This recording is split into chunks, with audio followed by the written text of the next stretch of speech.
ವಾಹನ ಸವಾರರಿಗೆ petrol diesel ದರ ಏರಿಕೆಯ ಶಾಕ್ ಎದುರಾಗ್ತಾ ಇದೆ. ಪೆಟ್ರೋಲ್ ಡೀಸೆಲ್ ದರ ಏರಿಕೆಯನ್ನ ಮಾಡಿ ಶಾಕ್ ಕೊಡ್ತಾ ಇರುವಂತದ್ದು ಕೇಂದ್ರ ಸರ್ಕಾರ.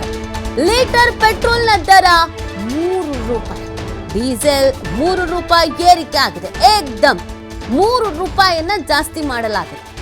ಲೀಟರ್ ಪೆಟ್ರೋಲ್ ಮತ್ತು ಡೀಸೆಲ್ನ ದರ 3 ರೂಪಾಯಿ ಏರಿಕೆ ಆಗಿರೋದು. ಈ ತಕ್ಷಣದಿಂದಲೇ ಪೆಟ್ರೋಲ್ ಡೀಸೆಲ್ ಪರಿಷ್ಕೃತ ದರ ಜಾರಿ ಬರ್ತಾ ಇದೆ. ದುಬಾರಿ ದುನಿಯಾದಲ್ಲಿ ಜನಸಾಮಾನ್ಯರಿಗೆ ಮತ್ತೆ ತೈಲ ಬೆಲೆ ಏರಿಕೆ ಬಿಸಿ ತಡ್ತಾ ಇದೆ. ಪಂಚರಾಜ್ಯ ಚುನಾವಣೆ ಮುಗಿದ ತಕ್ಷಣ ತೈಲ ಬೆಲೆ ಏರಿಕೆ, ಇಂಧನ ಮಿತ ಬಳಕೆಗೆ ಪ್ರಧಾನಿ ಮೋದಿ ಕರೆ ಕೊಟ್ಟಿರುವಂಥ ಬೆನ್ನಲ್ಲೇ ಏರಿಕೆಯನ್ನು ಮಾಡಲಾಗಿದೆ. ಸೊ ಇದು ಈ ಕ್ಷಣಕ್ಕೆ ತೆಗೆದುಕೊಂಡ ನಿರ್ಧಾರ ಅಥವಾ ತುಂಬಾ ಶಾಕಿಂಗ್ ಅಂತ ಏನಿಲ್ಲ. ಶಾಕಿಂಗ್ ಆಗಿರೋದು ಹೌದು, ಯಾಕೆಂದರೆ 3 ರೂಪಾಯಿ ಜಾಸ್ತಿ ಮಾಡಿಬಿಟ್ಟಿದ್ದಾರೆ ಅಂತ.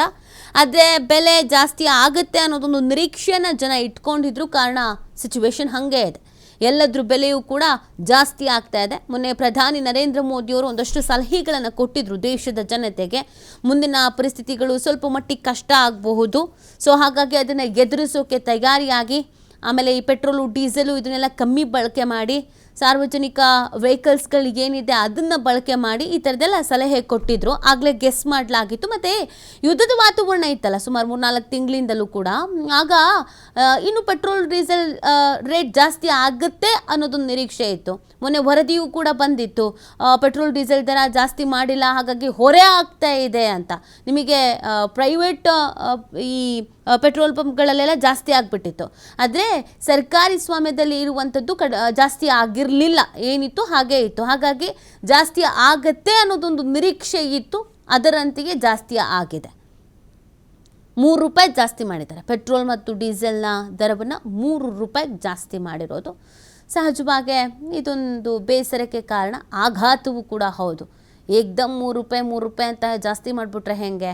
ಈ ಕಡೆ ಗ್ಯಾಸ್ ರೇಟು ಅದೇ ಥರ ಜಾಸ್ತಿ ಆಗ್ತಾ ಇದೆ, ಪೆಟ್ರೋಲ್ ಡೀಸೆಲ್ಲು ಜಾಸ್ತಿ, ಎಲ್ಲದ್ರ ಬೆಲೆಯೂ ಕೂಡ ಜಾಸ್ತಿ ಆದಾಗ ಕಷ್ಟಗಳ ಆಗತ್ತೆ.